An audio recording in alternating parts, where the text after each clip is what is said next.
रहमानिर्रहीम। जो हमारा आज का टॉपिक है वो है स्पेक्ट्रोफोटोमेट्री। इसमें हम सबसे पहले इसकी डेफिनेशन के बारे में पढ़ते हैं। हम लोग कहते हैं कि ये एक ऐसा मेथड है जिसमें हम मेजर करते हैं कि एक केमिकल सब्सटेंस किस हद तक लाइट को अपने अंदर पास कर सकता है। हम लाइट की इंटेंसिटी को मेजर करते हैं जब हम एक बीम ऑफ लाइट को पास करें सैंपल सोल्यूशन से, कि जब हम सैंपल सोल्यूशन से बीम ऑफ लाइट को पास करें तो एक केमिकल सब्सटेंस किस हद तक लाइट इंटेंसिटी को या लाइट को अपने अंदर अब्जॉर्ब कर सकता है।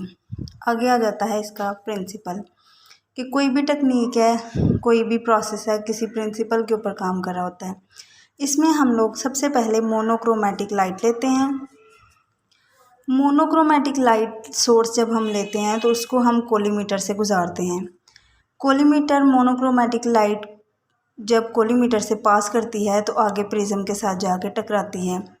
जब वो प्रिज्म के साथ टकराती है तो प्रिज्म उसको डिस्पर्स कर देता है। प्रिज्म ने उसको डिस्पर्स किया, फिर डिस्पर्स होने के बाद आगे सिलेक्टर लगा होता है जो कि उसको सिलेक्ट करता है सिंगल लाइट को। आगे सिलेक्टर ने जब सिंगल लाइट सिलेक्ट की तो वो सिंगल लाइट सैंपल सोल्यूशन से जाके गुजरी। आगे सैंपल सोल्यूशन जो कि क्यूबिट में मौजूद था, उसके आगे हमने डिटेक्टर लगाया हुआ था जिसने लाइट इंटेंसिटी को डिटेक्ट कर लिया। इस प्रिंसिपल के तहत हम इस टेक्निक को, इस मेथड को हम आइडेंटिफाई करते हैं। आगे हम कहते हैं कि ये टेक्निक किन किन चीज़ों में एप्लीकेबल होती है या कौन कौन सी ऐसी एप्लीकेशंस हैं जिसके लिए हम इस टेक्निक को इस्तेमाल कर सकते हैं। सबसे पहले इसकी टेक्निक आ जाती है कि क्वांटिटेटिव एनालिसिस में हम बहुत ज़्यादा एरियाज़ में हम क्वांटिटेटिव एनालिसिस के लिए हम इसको यूज़ करते हैं।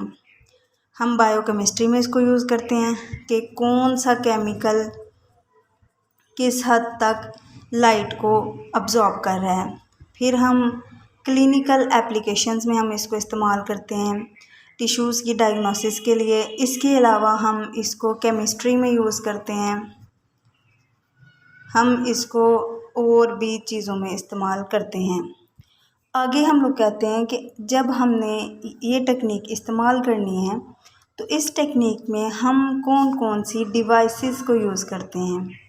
सबसे पहले हम इसमें यूज़ करते हैं मोनोक्रोमेटिक लाइट। मोनोक्रोमेटिक लाइट कोई भी सोर्स हो सकता है, ये कोई बल्ब हो सकता है, कोई भी सोर्स हो सकता है, ये मोनोक्रोमेटिक लाइट होती है। उसके आगे हमने कोलीमीटर लगाया होता है। कोलीमीटर इस लाइट मोनोक्रोमेटिक लाइट को पास करता है। उसके आगे सिलेक्टर लगा होता है जो कि उसको सिलेक्ट करता है। फिर प्रिज्म से टकराने के बाद वो सैंपल सोल्यूशन से गुजरती है। फोटो इलेक्ट्रिक डिटेक्टर इस लाइट को डिटेक्ट कर लेते हैं। उसके बाद हम कहते हैं कि स्पेक्ट्रोमीटर क्या होता है। स्पेक्ट्रोमीटर इस्तेमाल होता है डिज़ायर रेंज की डिज़ायर वेवलेंथ की जो लाइट होती है उसको प्रोड्यूस करने के लिए, कि हमें जिस रेंज तक लाइट की वेवलेंथ चाहिए हम उस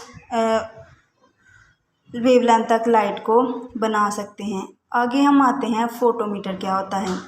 वो जो डिज़ायर रेंज होती है वेवलेंथ की, वो जब हम उसको सोल्यूशन से पास करवाते हैं तो वो जो अगला प्रोसेस होता है हमारा वो होता है फोटोमीटर। जैसे हमने कहा कि हमारे पास एक लाइट थी, उसको हमने कोलीमीटर से गुजारा। कोलीमीटर से गुजारने के बाद फिर हमने उसको आगे हमने प्रिज्म रखा हुआ था। फिर उसके बाद हमने सैंपल से गुजारा। अब जो वेवलेंथ बन गई, यहाँ तक जो वेवलेंथ बनी उसको हमने कहा कि ये स्पेक्ट्रोफोटोमीटर है। फिर जब वो सैंपल से आगे गुजरा तो इसको हमने नाम दे दिया फोटोमीटर का।